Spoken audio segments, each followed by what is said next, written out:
बेटा आज का टॉपिक कोलिजन है। कोलिजन एक बड़ा इंटरेस्टिंग टॉपिक है। अगर हम लोग इसमें से 3-4 कीवर्ड समझ जाएं, जो भी हम लोग नोट डाउन भी करेंगे तो हमारा काम बड़ा आसान हो जाता है कोलिजन में। अगर हम लोग को मान लो कोलिजन पढ़ना है और किसी तरह से कोलिजन में आपका टीचर आपको ये एहसास दिला दे कि इसमें कुछ कीवर्ड है जो आपको सीखने हैं, जैसे इलास्टिक कोलिजन और इनइलास्टिक कोलिजन क्या होता है, अभी हम डिटेल में बात करेंगे। बस अभी मैं कीवर्ड्स लिख रहा हूँ। सेकंड कीवर्ड है कोएफिशिएंट ऑफ रेस्टिट्यूशन। ये होता क्या है, इसका फिजिकल सिग्निफिकेंस क्या होता है, मतलब इसकी definition as well physical significance. उसके बाद अगर आपको ये टर्म पता है कि अगर हम मोमेंटम कंजर्व कैसे करते हैं, linear as well as angular, तो आपको बड़ी आसानी होगी कोलिजन के सारे क्वेश्चन करने में। आपको कुछ प्री रिक्विजिट भी पता होना चाहिए। आपको टर्म ट्रांसलेशनल काइनेटिक एनर्जी और रोटेशनल काइनेटिक एनर्जी अलग अलग समझ आना चाहिए कि क्या होता है। इतने सारे कीवर्ड समझने के बाद में हम आराम से कोलिजन के क्वेश्चन कर सकते हैं। ये मैंने पी लिखा है, मेरी राइटिंग गंदी है। ये पी लिखा है जो मोमेंटम डिनोट करता है। हम बारी बारी में हर टॉपिक पे बात करते हैं। सबसे पहला टॉपिक है what is elastic and inelastic. मैं बिल्कुल स्टोरी की तरह बताता हूँ। जैसे मैंने यहाँ लिखा कि इलास्टिक, हमने सिंपली अपने नोट्स में लिख लिया इलास्टिक का मतलब जहाँ पे ट्रांसलेशनल काइनेटिक एनर्जी कंजर्व रहती है। हम उन कोलिजन्स को इलास्टिक कहेंगे जहाँ पे ट्रांजिशनल काइनेटिक एनर्जी कंजर्व रहती है। अब बेटा चलो मान लेते हैं कि तुम्हें ट्रांसलेशनल काइनेटिक एनर्जी भी नहीं पता, तो half mass of system into velocity of centre of mass का स्क्वायर। अगर ये पॉइंट मास होता सिंगल सिस्टम तो half M V square only. Half M V square अगर पॉइंट मास है तो बेटा कहने का मतलब है अगर बड़ा मास भी होता, पॉइंट मास नहीं होता, रोटेशन नहीं करे, सिर्फ ऐसे ऐसे चले, तो भी half M velocity of centre of mass का स्क्वायर, ये होता है ट्रांसलेशन काइनेटिक एनर्जी। यानी आप ऐसे सोचो कि अगर हम किसी तरह से बॉडी के रोटेशनल काइनेटिक एनर्जी या अदर फॉर्म ऑफ एनर्जी को ना देख के मोशन के वर्च्यू से, सेंटर ऑफ मास के मोशन के वर्च्यू से जो एनर्जी देखते हैं वो होती है ट्रांसलेशनल काइनेटिक एनर्जी। इलास्टिक की डेफिनेशन क्या आ गई, जहाँ पे ट्रांसलेशनल काइनेटिक एनर्जी कोलिजन के दौरान कंजर्व रहती है। मैं यहाँ पे ये नहीं बोला during collision, before and after collision if the transitional kinetic energy is conserved we call it elastic collision। बेटा आप सोचोगे सर ड्यूरिंग कोलिजन क्यों नहीं। बेटा कई बार जैसे एग्जांपल ले लो, एक बॉल आ रही है दीवार से टकरा रही है। बेटा कई बार वो बॉल जब दीवार से टकरा रही होगी तो वो काइनेटिक एनर्जी पोटेंशियल फॉर्म में स्टोर हो रही होगी जो बॉल पिचकती है। देन हमसे और ये बॉल मान लो स्पीड यू से गई और यू स्पीड से आ गई, तो आप बोलोगे देखो सर बिफोर और आफ्टर एनर्जी सेम है। लेकिन बेटा ड्यूरिंग कोलिजन हो सकता है एनर्जी सेम ना रहे।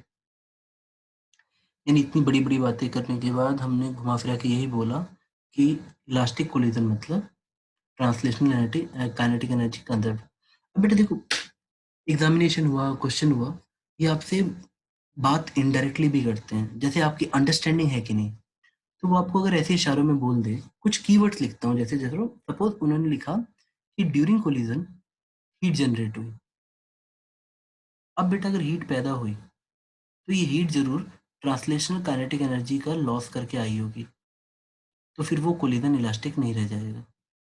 अगर हीट हुई तो इलास्टिक नहीं है। मतलब ऐसे हिंट इनडायरेक्टली दिया रहता है। ये आपको बोल दे कि जो ओरिजिनल ट्रांसलेशनल काइनेटिक एनर्जी है वो चेंज हो गई, थोड़ा सा रोटेशनल हो गई और थोड़ा सा वाइब्रेशनल हो गई, या कोई एक सिंगल, मतलब बस चेंज हो जाए। आपके दिमाग में जहां से भी इस एनर्जी को किसी और फॉर्म में भी चेंज करोगे तो वो कोलिजन इलास्टिक नहीं रह जाएगा, भले आप हीट फॉर्म में चेंज कर दो चाहे किसी भी फॉर्म में चेंज कर दो। if you are changing your translation kinetic energy to other forms, आपका कोलिजन इलास्टिक नहीं रह जाता है बेटा। अगर मैं आपको ये समझा पाऊँ, बेटा एक सेकंड, थोड़ा सा टेक्निकल ग्लिच है, थोड़ा सा बटन अटक रहा है, एक सेकंड, नहीं हुआ रिजॉल्व। हाँ, चलो मैं ऐसे बताने की कोशिश करता हूँ कि अगर हम लोग का किसी भी तरह से कोलिजन में समहाउ बाय एनी वर्च्यू, वो आपसे बोले दो एटम टकरा रहे हैं और टकराते वक्त एक एटम के एक इलेक्ट्रॉन ने अपना पोजीशन चेंज कर लिया, वो ऊपर चला गया, इलेक्ट्रॉनिक लेवल शिफ्ट हो गया। अब इलेक्ट्रॉनिक लेवल शिफ्ट होने के लिए भी हाई एनर्जी चाहिए होती है ऊपर जाते वक्त। वो एनर्जी कहाँ से आई? क्या वो एटम्स की ट्रांसलेशनल काइनेटिक एनर्जी से आई? तो मैं दो एटम का भी कोलिजन इलास्टिक नहीं मान सकता। तो क्या दुनिया में कभी भी हमें इलास्टिक कोलिजन मिलेगा? कहाँ मिलेगा हमें इलास्टिक कोलिजन? किस जगह हमको इलास्टिक कोलिजन मिलेगा? वो कौन सी जगह है जहाँ पे हमें इलास्टिक कोलिजन मिलेगा? इलास्टिक कोलिजन बेटा टेक्निकली हमें कहीं नहीं मिलता है, बट हम क्या मान लेंगे? सपोज एक मास है, अगर वो दूसरे बड़े मास से टकराने जा रहा है, तो हम ये तो बोल सकते हैं कि 99.99999% हमारा इलास्टिक एनर्जी कंजर्व रही, ओनली कुछ एटम्स में नुकसान हो गया, हम ऐसे बोल सकते हैं। मतलब हम बिगर पिक्चर में मैक्रोस्कोपिक व्यू देखते हुए ये बोल सकते हैं हाँ इलास्टिक कोलिजन हो सकते हैं, but on a level of atoms we can not even say कि इलास्टिक कोलिजन जैसी चीजें एग्जिस्ट करती हैं। तो ये डिपेंड करता है कि आप किस तरह से ले रहे हैं। आई होप बेटा we are back on channel. Okay, अब हम लोग फिर से वापस आ गए हैं और फिर से लेक्चर पे वापस आते हैं। अब तक हमने ये पढ़ा था कि इलास्टिक कोलिजन में ट्रांसलेशनल काइनेटिक एनर्जी चेंज नहीं होती है। अगर वो आपको कोई भी स्लाइटेस्ट हिंट देते हैं कि your energy is getting transformed into some other form of energy, that will be clear message कि कोलिजन इलास्टिक नहीं है। और वो किसी भी फॉर्म में चेंज हो, वो रोटेशनल काइनेटिक एनर्जी ही बन जाए तो भी वो इलास्टिक कोलिजन नहीं रह गया। आफ्टरवर्ड कई बार वो ऐसे भी देते हैं बेटा कि some part of it got transformed into heat. जैसे आप लोगों ने कई बार सुना होगा कि एक एटम जाके दूसरे एटम से टकराया। सपोज एटम की जगह बॉल ले लो, कोई दो परफेक्ट स्फेयर है, मास भी सेम ले लो। अगर ये दोनों टकराए, अगर ये दोनों सेम मास है और ये इसके ऊपर हेड ऑन कोलिजन नहीं करता है, जैसे टच करके निकल जाता है, जैसे अगर आपने कैरम बोर्ड खेला हो तो कई बार ऐसे टच करके नहीं निकल जाता, हल्का सा। हम ऐसा कभी भी करते हैं ना बेटा, तो हम क्या देखते हैं, अभी आगे चल के थोड़ी देर में देखेंगे, मोमेंटम कंजर्व करने के लिए सेम मास की चीजें हमेशा 90 डिग्री पे ट्रेवल करेंगे आफ्टर कोलिजन, अगर वो सेम मास की हैं। बट अगर ये सरफेस रफ होता, अगर इनके सरफेस रफ होते, तो जैसे ही इसको टच करने जाता तो दोनों पे एक घुमाने वाला टॉर्क लग जाता, यानी ट्रांसलेशनल काइनेटिक एनर्जी कन्वर्ट हो जाती थोड़ी सी रोटेशनल में। तब आपको हिंट मिल जाती कि इलास्टिक कोलिजन नहीं लेना है। यानी वो आपसे कहेगा नहीं बेटा कि इलास्टिक कोलिजन हो रहा है, the question will provide you some data like two bodies which were rough, they were going to collide at oblique angle, not head on। तब आपका दिमाग चलेगा, अच्छा हेड ऑन लगेगा तो हो सकता है रोटेशनल इफेक्ट ना आए, बट अगर वो ऑब्लिकली या साइड कट मार रहा है, साइड कट मारने पे हल्का सा टॉर्क मिल जाएगा दोनों को, और दोनों को जहां टॉर्क मिला, आपकी ट्रांसलेशनल काइनेटिक एनर्जी घुमाने वाली रोटेशनल काइनेटिक एनर्जी में चेंज हो जाएगी, and we will get our non, मतलब इन इलास्टिक कोलिजन। देखो बेटा, अगर तुम्हें इलास्टिक समझ आ गया तो in elastic is like when energy is translational kinetic energy is not conserved. अब हम लोग आते हैं एक टर्म की तरफ जाते हैं, हम लोग अब टारगेट, देखो पहला टर्म क्लियर है, इलास्टिक क्या है। अब दूसरे टर्म की तरफ हमारा मेन हेडिंग है elastic, sorry, coefficient of restitution. ये हमारा मेन टारगेट है।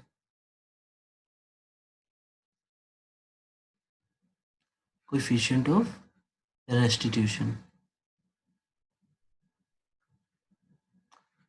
आओ देखते हैं ये क्या कहना चाहता है आपसे। बेटा क्यों ना इसको समझने के लिए हम एक एग्जांपल लें।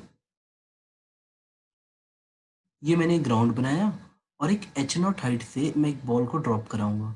मैंने एक एच नॉट हाइट ली और मैंने बॉल को ड्रॉप कराया। ये ऐसे से नीचे आएगा। ठीक है। अब जल्दी बेटा, सब सब बचपन से लेकर हो सकता है कोई लोग बड़े में भी खेलते हैं। ये मान लो फिर ये एच वन हाइट तक ही गया और ये अपने आप ऐसा, और ये उसी जगह पे कर रहा है, उसी लाइन पे, मैं बस बगल में ड्रॉ कर रहा हूँ। फिर एच टू हाइट तक, फिर एच थ्री हाइट तक। बट जनरली ऐसा ही होता है, दिस इज रियलिटी। अगर आप किसी भी बॉल को ऐसे छोड़ दोगे ऊपर से तो ऐसा ही होगा। हम लोग इसको बोलेंगे, it is example of inelastic collision with the ground.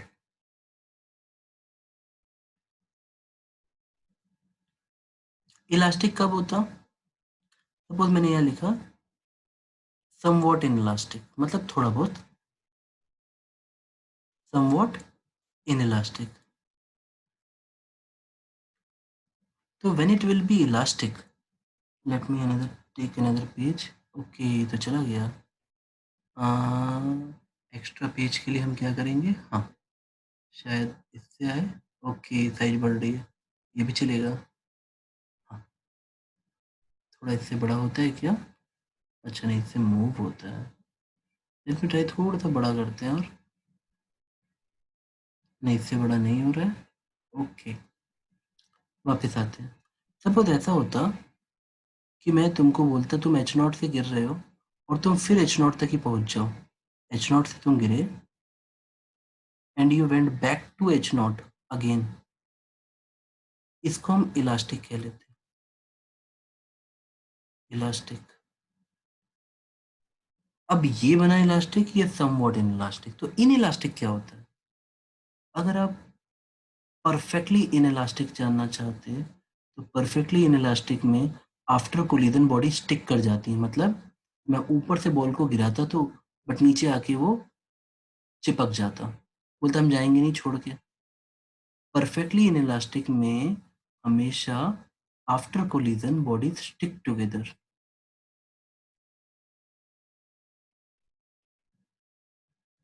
तो अब तक मैंने आपको डेफिनेशन बताया। इलास्टिक में ट्रांसलेशनल काइनेटिक एनर्जी कंजर्व, जहाँ पे भी लॉस हो जाता है वो इनइलास्टिक होता है। फिर एक आता है परफेक्टली इनइलास्टिक।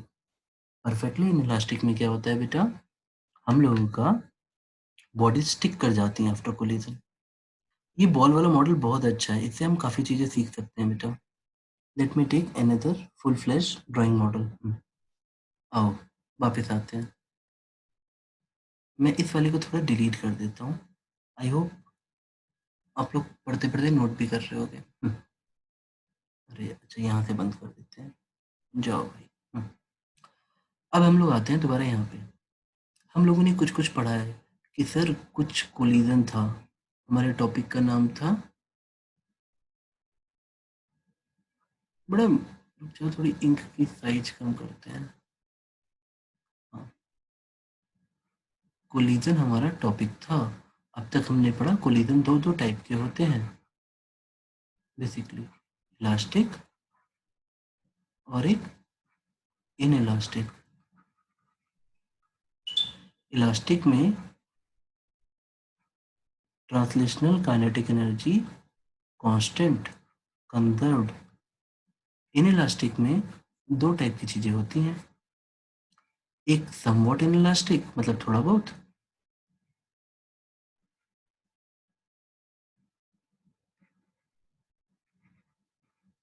और एक perfectly in elastic. Perfectly in elastic, perfectly in elastic में आफ्टर कोलिजन जैसे दो चीजें गई टकराई और चिपक गई। मतलब अगर आप इसकी डेफिनेशन नोट करोगे, bodies move together after collision और स्टिक टुगेदर आफ्टर कोलिजन। बेटा इसको याद रखना। और इन इलास्टिक में आप ऐसे जनरल बोल सकते हो कि ट्रांजिशनल काइनेटिक एनर्जी कंजर्व नहीं रहती, किसी और फॉर्म में चेंज हो जाती है। is not conserved. अब हम लोग यहाँ तक आ चुके थे। हमारा फिर नेक्स्ट लक्ष्य क्या था, जैसे ये डेफिनेशन समझ आए। बट देखो मैंने बहुत सारी बातें की हैं, आप लोग को पता नहीं कौन सी याद रहेगी, बट अगर आप नोट्स बना रहे हो तो आपको ये जो ऑडियो में मैं बोल रहा हूँ उसकी भी नोट्स बनाने चाहिए। लाइक मैंने बोला था, कभी भी इलास्टिक कोलिजन में before and after translation and kinetic energy conserve होती है, not necessarily during collision. Before and after it should be conserved, तो हम उसको इलास्टिक बोल देंगे। हर कोलिजन में तुमको ये बात नोट करनी है अच्छे से, in every collision momentum is always conserved. बेटा बोथ लीनियर वाला एज वेल एज एंगुलर वाला, हमेशा हमेशा हर एक कोलिजन में इतनी चीजें कंजर्व रहती हैं, linear momentum as well as angular momentum. अब दूसरे टर्म पे आते हैं, कोएफिशिएंट ऑफ रेस्टिट्यूशन। इसको सीखने के लिए हमने एक मॉडल बनाया था, चलो उस मॉडल पे वापस आते हैं। अगर मैंने एक बॉल एच नॉट हाइट से गिराई, चलो जाओ नीचे, वो घूम के फिर वापस एच नॉट हाइट तक आ गई, तो इस एग्जांपल को हम बोलते हैं elastic collision with the ground. Elastic collision. बेटा मान लो अगर मैं बॉल को यहाँ से गिराऊं और बॉल यहीं पे चिपक जाए कि हम जाएंगे नहीं कहीं पे, यहीं से आए यहीं पे खत्म, this called perfectly in elastic. आपको बताया था ना, body stick together after collision, तो दीवार से जब टकराओगे, सॉरी ग्राउंड से जब टकराओगे तो चिपक गए आप। बट प्रैक्टिकली होता क्या है, आपने किसी को जब एच नॉट हाइट से डायरेक्ट गिराया, एच नॉट हाइट से जब किसी को फॉल कराओगे, फिर वो एच वन तक जाता है, फिर वो एच टू तक जाता है, और ये सिलसिला अगर हमारी आंखें देख पाए तो छोटा होता जाएगा, पर कभी टच नहीं करेगा, एक डिक्रीजिंग एक्सपोनेंशियल कर्व बनाएगा ऐसा। तो ये प्रैक्टिकल केस होता है, और इसी को बोलते हैं समवॉट इनइलास्टिक। बेटा नेचर में सबसे ज्यादा यही चीजें हैपन होती हैं, ये वाली। नेचर में सबसे ज्यादा बेटा ये मिलेगा, somewhat inelastic.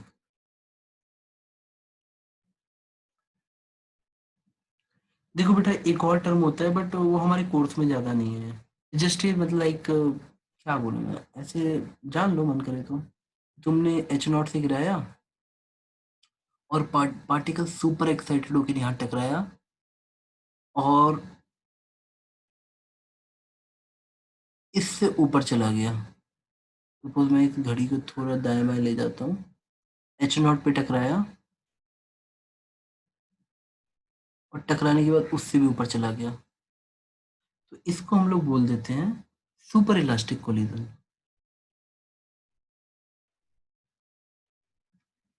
Super elastic collision. अब ये हमारे काम का नहीं है, सबसे ज्यादा मजा हमें इसी में लेना है। समवॉट इनइलास्टिक सबसे अच्छे न्यूमेरिकल्स इसी के बनते हैं, और यही ज्यादा कोर्स में आता भी है, तो हमें अपना फोकस इसी पे रखना है। बेटा आई होप सब आप नोट कर रहे होगे। अब हम नेक्स्ट स्लाइड पे चलते हैं। और देखो हमने क्या पढ़ा था, कि देखो चारों केसेस में काम करते हैं, एक टर्म डिफाइन करते हैं। जब वो जमीन पे टकरा रहे थे, एक टर्म जिसको हम ई से डिनोट करेंगे और लिखेंगे कोएफिशिएंट ऑफ रेस्टिट्यूशन। ये क्या शो करता है, इसके लिए हम लोग सिंबल क्या यूज करेंगे, हमने सिंबल तो ये यूज कर लिया। ये रिप्रेजेंट क्या करता है, तो ठीक है एक काम करते हैं, हमने अपना कौन सा केस लिया था, ऐसे टकराने वाला जमीन से। मान लो तुम जमीन से टकराते वक्त V1 थे, और जब तुम टकरा के वापस जा रहे हो तो तुम V2 स्पीड पे हो। तो मैं बिल्कुल सिंपल शब्दों में भी ऐसे बता सकता हूँ, ई को हम बोलेंगे स्पीड आफ्टर कोलिजन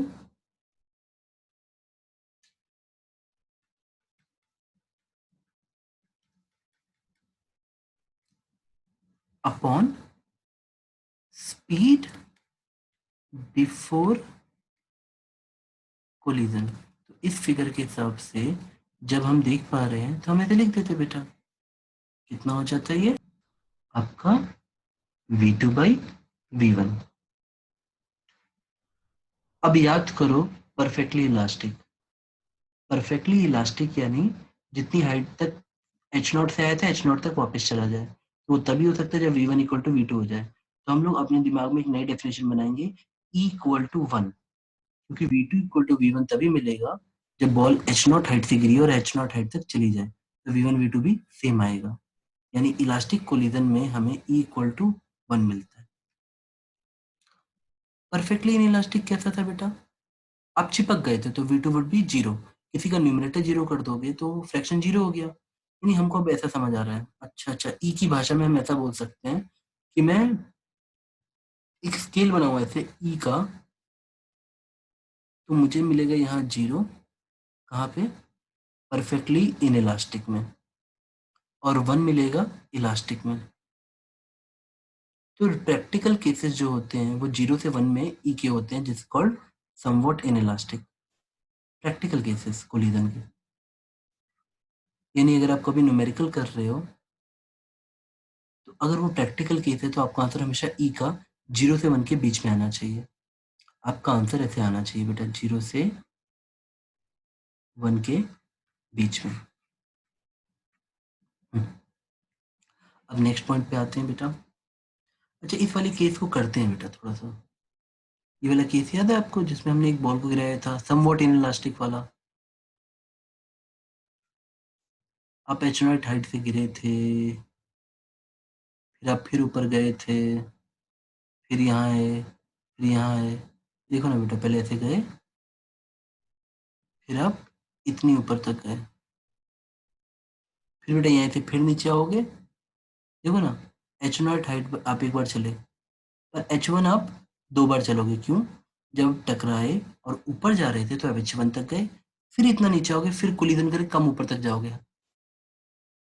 यानी अगर हम डिस्टेंस की बात करें तो एच वन आप दो बार चलोगे। देखो, एक बार आप स्टार्टिंग से जब गिरे तो एच नॉट एक बार, फिर कितनी हाइट तक गए एच वन, फिर एच वन से फिर गिरे, फिर एच टू। याद रखना, ये वाली हाइट हम दो दो बार चलेंगे, फिर एच थ्री। यानी अगर मैं बोलूँ टोटल डिस्टेंस कवर्ड, अगर एक पार्टिकल टोटल डिस्टेंस कितना कवर करेगा, तो आप सिंपली बोल सकते हो H not plus two H one plus H two plus H three and so on. फिर हर बार डिस्टेंस कम होता जाएगा। अगर कोई सीरीज जो डिक्रीजिंग होती है तो हमेशा वो फाइनाइट होती है, हम उसे कैलकुलेट कर सकते हैं। हमने क्या देखा, अगर मैं एच वन और एच नॉट में रिलेशन बताऊं तो आप बड़ी आसानी से कर सकते हो बेटा। हम लोग को अब सिंपली देखो ना बेटा, हम ई की डेफिनेशन से भी कर सकते हैं। अगर आपको याद हो, अगर मैं यहाँ से गिरूंगा इस हाइट से, तो जाते वक्त हमारी स्पीड v1 कितनी होगी, आप बताओ।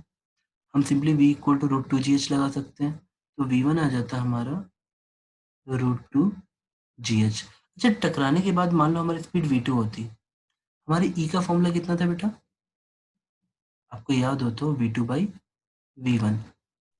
अब मेरे जब v2 से टकरा के h1 हाइट तक जा रहा है तो v2 का फॉर्मूला भी क्या है, root two G H one बेटा। और v1 का ऑलरेडी फाइंड फॉर्मूला था रूट टू जी एच। अब मैं क्या देख पा रहा हूँ, मेरे ई की वैल्यू आ गई simply root H one by H.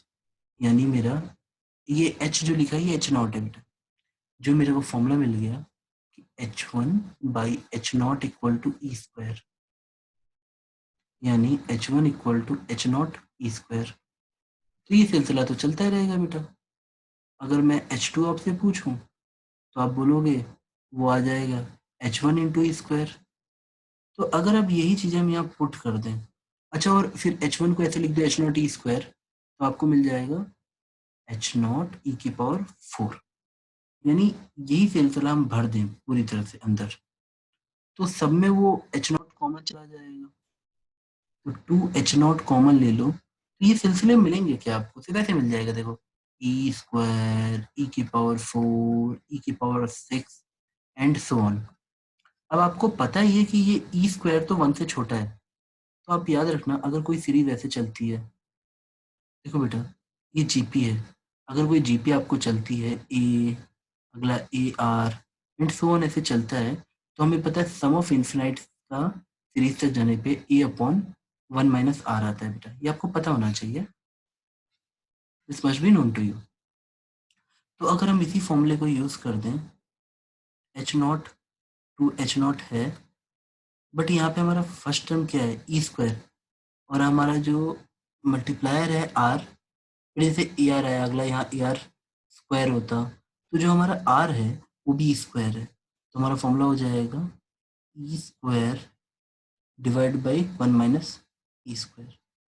अगर मैं इसी को रीअरेंज कर दूं बेटा, तो टोटल डिस्टेंस कवर्ड जो आपका आ जाएगा, वो आ जाएगा आपका H not 1 + E square by 1 - E square. अब अच्छे बच्चे इसको कमिट टू मेमोरी भी करते हैं, और ये मुश्किल भी नहीं, याद हो जाता है बेटा। अच्छा, इसी चीज में अगर मैं आपसे टाइम टाइम पूछता, तो आपको पता है टाइम निकालना कितना आसान रहेगा। अगर मान लो मैं कहता नीचे आने तक के लिए टाइम टी नॉट लगता, तो उसके बाद जब ये वापस जाते हैं तो टी1 टाइम तक ऊपर जाते फिर नीचे गिरते। तो अगर मैं टोटल टाइम ऑफ मोशन भी देखूं, तो मुझे मिलेगा, एक सेकंड यहाँ लिख देते हैं बेटा, टोटल टाइम जो लगेगा वो मिलेगा T not plus 2t1 plus 2t2 and so on, ऐसे सिलसिला मिलता रहेगा।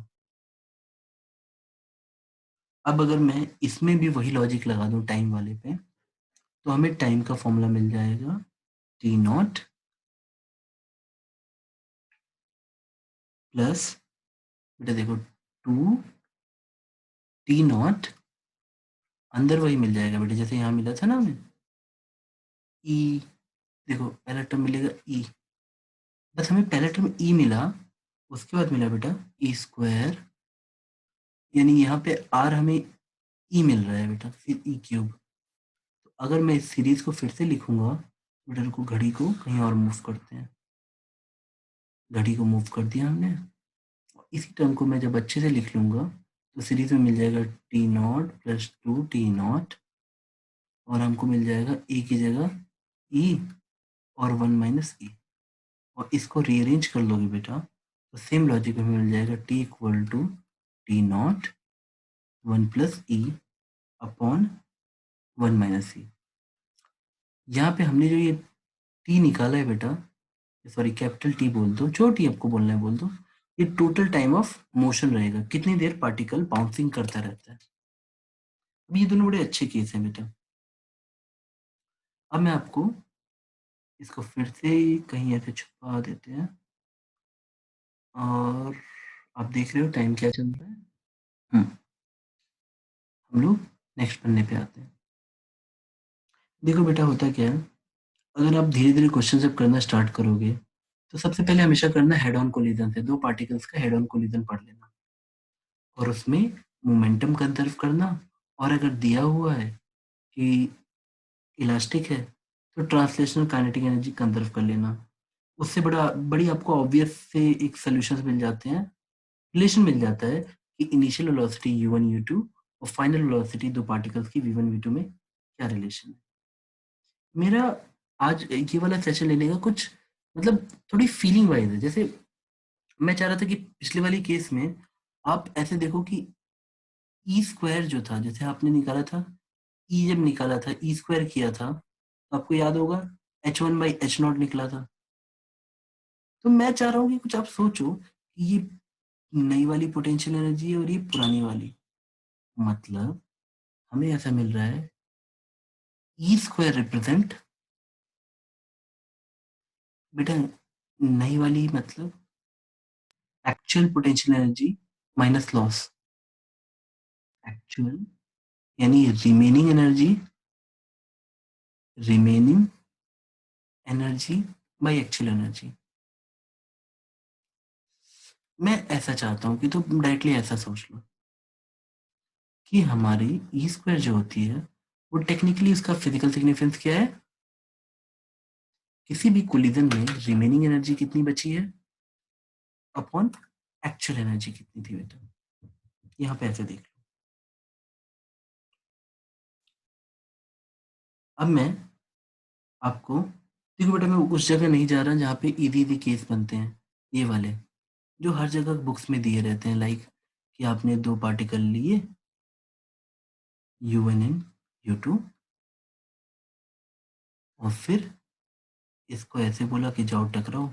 V1 speed speed U1 U2 है, मास मान लेते हैं, सॉरी M1 और M2, और ये U2 स्पीड से आगे जा रहा है। अगर ये 2 पार्टिकल टकराते हैं तो फाइनल स्पीड इन्हीं मासेस की M1 और M2 की क्या हो जाती है? V1 and V2। तो ये बड़ा आसान है क्वेश्चन। डिपेंडिंग, जैसे फॉर एग्जांपल मैंने बोला कि इस इन दोनों पार्टिकल्स में इलास्टिक कोलिजन होता है। एग्जांपल के लिए बेटा, आपको जिस टाइप का कोलिजन बोलेगा आपको अप्रोच उसी टाइप की लगानी है। अगर उसने बोल दिया इलास्टिक कोलिजन है, तो आप स्टेप 1, अगर आप आज की क्लास की स्टार्टिंग में नोट किए थे, तो आप सीधे सीधे बोल दोगे हम पहले मोमेंटम कंजर्व करेंगे। बस मोमेंटम को एज ए वेक्टर ट्रीट करना बेटा।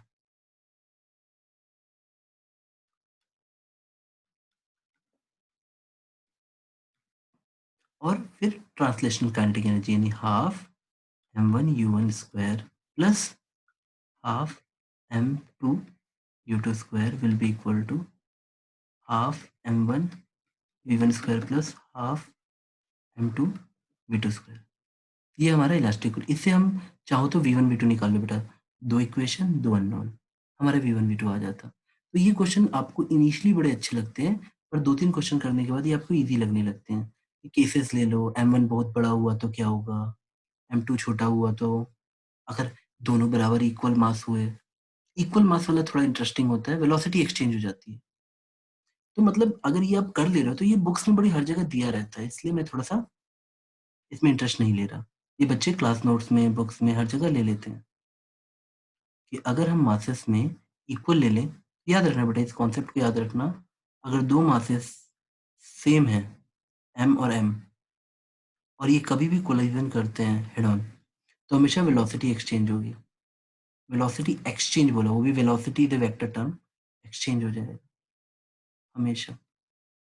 Elastic collision of same mass will result in exchange of velocity। तो हमने देखा ये वाला केस कुछ खास नहीं है बेटा। अगर मान लो मैं बोल देता कि ये दोनों मिल गए टकराने के बाद, इसी केस में बेटा हम ऐसा मान लें, तो मैं थोड़ा सा इरेजर ले लेता हूँ, और किसी ने हमको ये दे दिया कि नहीं, ये जब टकराए ना तो ये दोनों आपस में मिल गए।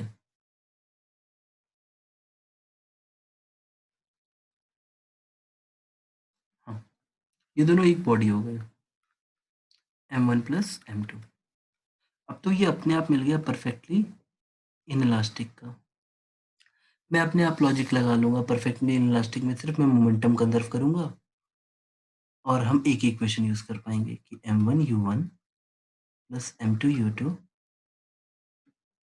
Equal to m1 plus m2 into v, अगर v फाइनल वेलोसिटी है तो कंबाइंड मास की।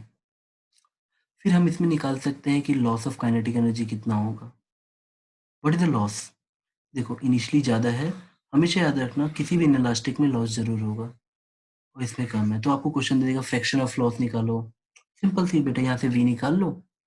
फाइनल काइनेटिक एनर्जी के लिए आप के फाइनल को ऐसे निकाल सकते हो, हाफ मास कितना है m1 plus m2, v square कितना है बेटा, यहाँ से चाहो तो v स्क्वायर निकाल लो, m1 u1 m2 u2 upon m1 plus m2 का होल स्क्वायर। बेटा v निकाल लो यहाँ से बस। उसी तरह के इनिशियल निकालना होता, तो के initial would be half m1 u1 square plus half m2 u2 square. तो बेटा ये सब केसेस इनिशियली टफ दिखते हैं पर बाद में इजी लगते हैं।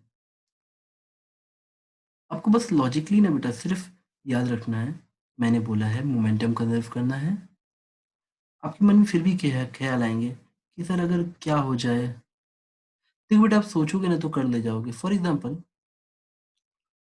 वो आपको एक ऐसा केस देता है कि एक बॉल 30 की स्पीड से आती है, इस पर टकराती है,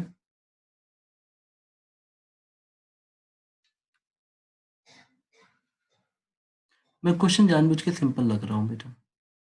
ये एंगल 30 डिग्री दिया है और इस सरफेस के साथ जो बॉल टकराने आ रही है, टकरा के मान लो किसी एंगल पे चली गई, पर्टिकुलर एंगल पे। मैंने आपसे पूछा थीटा बताओ अगर ई की वैल्यू 1/3 है। बच्चे बेटा एक बात नहीं समझ पाते हैं कि अगर मैं कोएफिशिएंट ई को डिफाइन कर रहा हूँ, तो मैं जो बेस्ट लैंग्वेजेस होती है ना, हमने जब सीधी बॉल फेंकी थी तो बड़ा सिंपल था कि आफ्टर, देखो बेटा जब मैंने बॉल को स्टार्टिंग में बताया था ना कि नीचे सीधे गिर रही है फिर ऊपर जा रही है, तो हमने सिंपली लिख दिया था कि speed after collision, speed before the collision. लेकिन अगर हम लोग ध्यान दें तो हम इसको अभी जनरलाइज डेफिनेशन दे सकते हैं जब किसी एंगल पे आ रहे हो या कभी भी किसी भी केस में, कि हम ये बोलेंगे, बेटा प्लीज ऐसे ही लिखना, ये बड़ी अच्छी डेफिनेशन है। रिलेटिव स्पीड, बेटा सुनना, relative speed along the line of centres, बेटा जो दोनों मासेस टकराने वाले हैं ना उनकी जो सेंटर को लाइन ज्वाइन करेगी, या मैं इसको अच्छे से लिखता हूँ, रुको ताकि आप लोग देख सकें, क्योंकि ये मानना गलत है कि बच्चे हमें कैच कर रहे होंगे पूरा। लिख देते हैं बेटा। आप लोग अच्छे से बस इसको नोट्स में फॉर्म में कन्वर्ट कर लेना। हम लिख लेते हैं और हम एग्जांपल के शायद इसको देख भी लेंगे बेटा। Relative speed of recession along the, हम इस एग्जांपल में भी समझ भी लेंगे, along the line of centers after collision। जरा ज़्यादा एग्जांपल्स की जरूरत पड़ी तो हम ज़्यादा एग्जांपल्स ले लेंगे, बट ये फॉर्मूला हमें समझना है। कुल मिला के सिंपली इतना बोलता है कि रिलेटिव वेलोसिटी देखनी है आफ्टर कोलिजन और रिलेटिव वेलोसिटी देखनी है before collision along the centre of line, मतलब उनको पास लाने वाली स्पीड, आफ्टर मतलब पास लाने वाली स्पीड बिफोर कोलिजन नीचे रहेगी और दूर ले जाने वाली स्पीड ऊपर रहेगी बेटा। नीचे लिख लेते हैं बेटा, रिलेटिव स्पीड ऑफ अप्रोच। अपनी बात समझ पा रहे होगे, ये रिलेटिव वेलोसिटी ऑफ सेपरेशन लिखवा देते हैं हम लोग कई बार, और यहाँ पर relative speed of approach, approach along the lines of center, along the line of center, centers before collision। मतलब मान लो मैं इसकी स्पीड u देता और आपसे बोलता e दिया है तो मुझे थीटा निकालो, तो आपको ये दिखता कि अच्छा ठीक है सर, जो फर्स्ट में हम बॉल ला रहे हैं तो इस बॉल के अगर ये ऐसे आ रही है और ये एंगल 30 डिग्री है तो बेटा ये भी 30 डिग्री होगा। इसका मोमेंटम इनिशियली कितना है mu, तो बेटा हॉरिजॉन्टल डायरेक्शन में कितना होगा mu साइन थीटा, साइन 30 मतलब, और यहाँ पे mu cos 30। ठीक है। तो तुम बताओ इस दीवार से जैसे तुम टकराने जा रहे हो, इससे अप्रोच स्पीड क्या है? बेटा तुम खुद बताओ, यहाँ पे जो तुमने u साइन 30 पुट किया है, क्या ये तुम्हें दीवार की तरफ ले जा सकता है, इसकी तरफ? नहीं। तो ये वेलोसिटी ऑफ अप्रोच नहीं है। कौन सी वेलोसिटी अप्रोच है? u cos 30। ये आपको तुरंत कैच करेगा अगर आप इस फॉर्मूले से सोचोगे, रिलेटिव स्पीड ऑफ अप्रोच, ना कि सीधे स्पीड लिख देना। तो हमारे यहाँ पे फॉर्मूले में क्या पुट होता है बेटा? u cos 30 degree.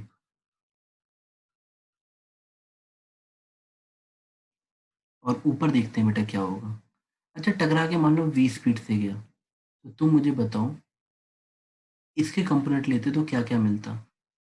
v sine theta, v cos theta. मैं तुरंत बोलता कि हाँ, टकराने के बाद दूर जाने की speed, velocity of separation after collision हमारा v cos थीटा है। मैं तुरंत इसको इक्वल टू 1/3 पुट करता, मुझे मेरी v cos थीटा की वैल्यू मिल जाती।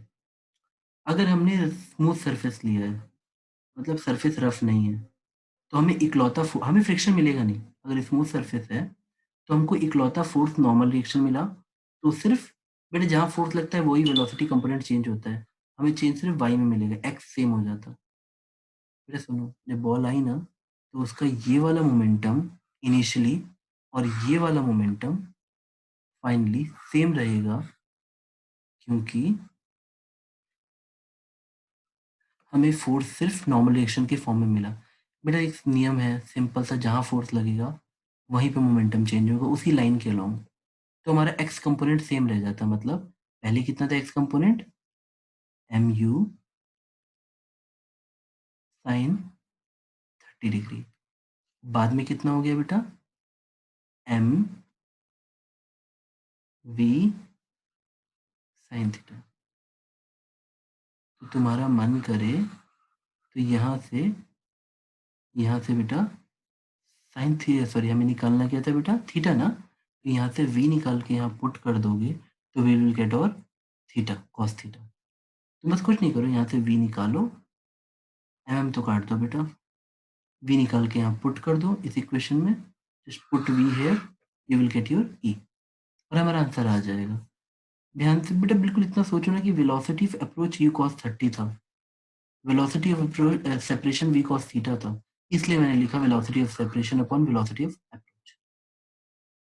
बिफोर एंड आफ्टर कोलिजन लगा लेना बेटा।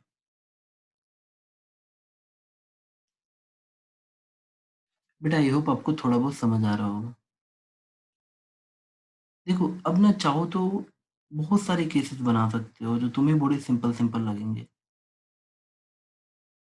ऐसे हम इसमें बहुत सारे केसेस बना सकते हैं बेटा। अब एक काम करते हैं, हम एक केस सोचते हैं।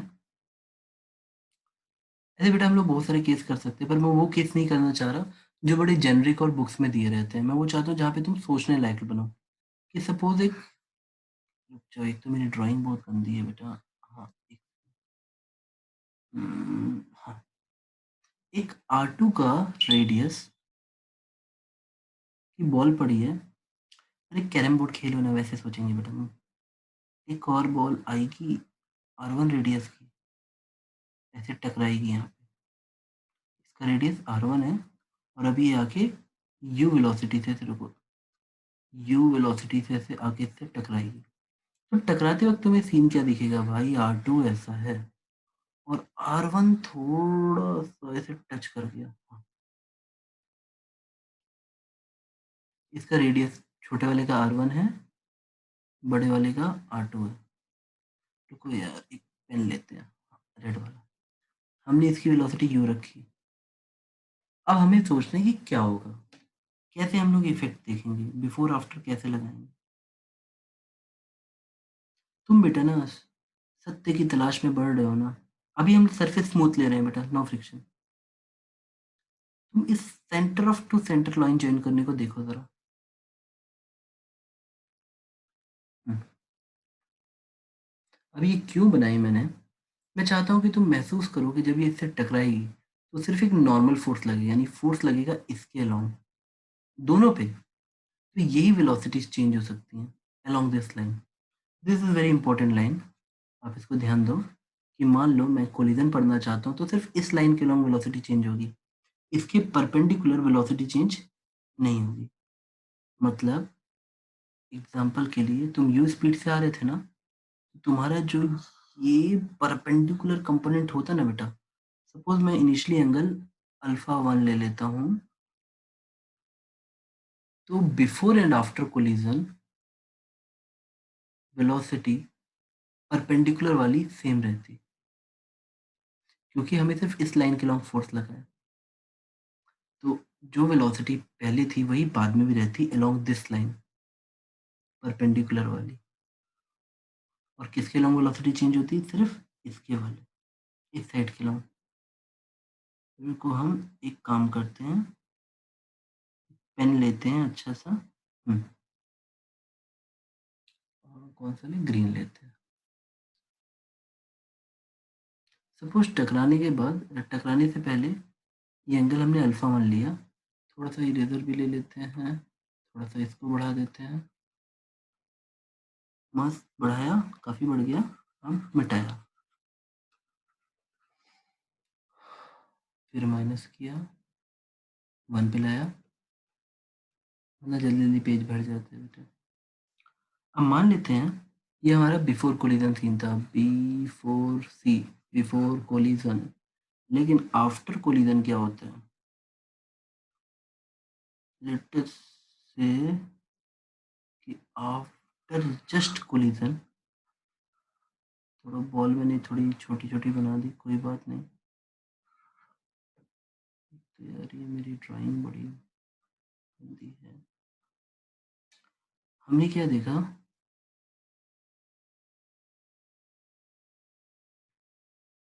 कोई डिफरेंट कलर का लेते हैं, ब्लैक लेते हैं, सबसे बढ़िया ब्लैक कलर होता है। हमने क्या देखा कि जो ये एंगल बनेगा जिसपे ये मूव करेगा, वो एंगल चेंज हो जाएगा, जहाँ भी जाए बेटा, जहाँ भी जाए, this angle will change.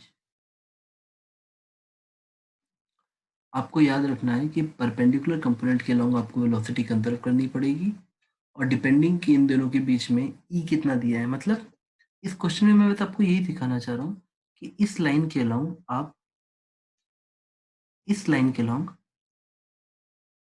Momentum conserve करना, और इसके परपेंडिकुलर वाला कंपोनेंट जो इनिशियल वेलोसिटी थी ना, इसके परपेंडिकुलर जो लाइन है, उसके परपेंडिकुलर वाला वेलोसिटी सेम रखना, क्योंकि इस पे फोर्स लगा ही नहीं। तो मान लो कोई मुझे देता कि ये थीटा है, बोल देता U cos theta will be same for this particle, ऊपर वाला U cos theta will be same as U cos alpha 1, यानी हमको परपेंडिकुलर के अलोंग वेलोसिटी सेम रखनी है, और along the line joining the centres momentum conserve कराना है, तब जाके हमारा आंसर निकलेगा। बेटा देखो ये कोलिजन की बड़ी बेसिक क्लास है, सबसे बेसिक। इसके बाद हम लोग चाहो तो एंगुलर मोमेंटम वाले क्वेश्चन कर सकते हैं, जहाँ एंगुलर मोमेंटम कंजर्व रखना पड़ेगा कोलिजन में, या तो हम वो बेसिक बेसिक वाले मॉडल भी डिराइव कर सकते हैं। बट हाँ, मुझे ऐसा पर्सनली फील होता है, इतना आने के बाद और कुछ 10-15 अनसॉल्व क्वेश्चन लगाने के बाद ही आप ये कहोगे कि आपको कोलिजन थोड़ी थोड़ी समझ आना स्टार्ट हुई। बेटा मैं आज की क्लास बंद करता हूँ, this is collision 1, at least 5 more classes on collision will come बेटा।